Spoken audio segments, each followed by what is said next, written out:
کائنات فخر موجودات صلی اللہ علیہ وسلم کی بارگاہ کے اندر اپنی عقیدت پیش کرنے کے بعد میں دعوت خطاب دیتا ہوں جناب محمد مفتی عرفان بہت صاحب کو انشاءاللہ حضور کی بارگاہ کے اندر اپنی حاضری پیش کرنے سے انشاءاللہ ایمان صاحب نتیجہ کی آمد کو ایک زوردار مارا سوار نعرہ تکبیر ایمانی عقیدت اللہ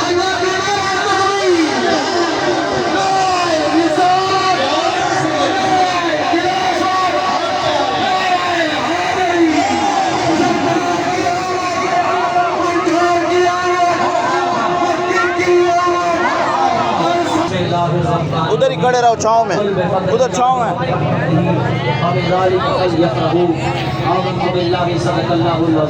آگے سے ہٹو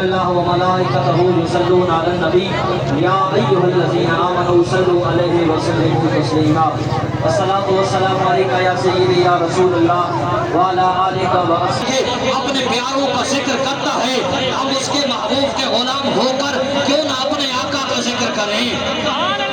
اپنے آقا کا ذکر کیوں نہ کریں اپنے آقا کی نعتیں کیوں نہ پڑھیں اور قرآن مجید قرآن رشید میں محبوب علیہ الصلوۃ والتسلیم کی عظمتیں اور شان بیان کی اور پھر دیکھیے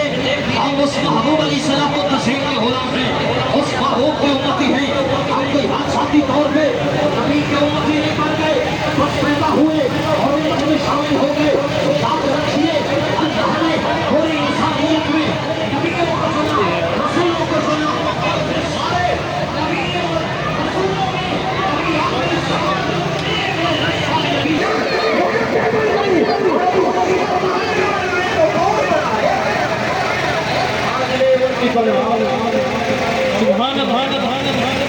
حضور والوں کی جان میں حضور والوں کے چہروں پہ اجالے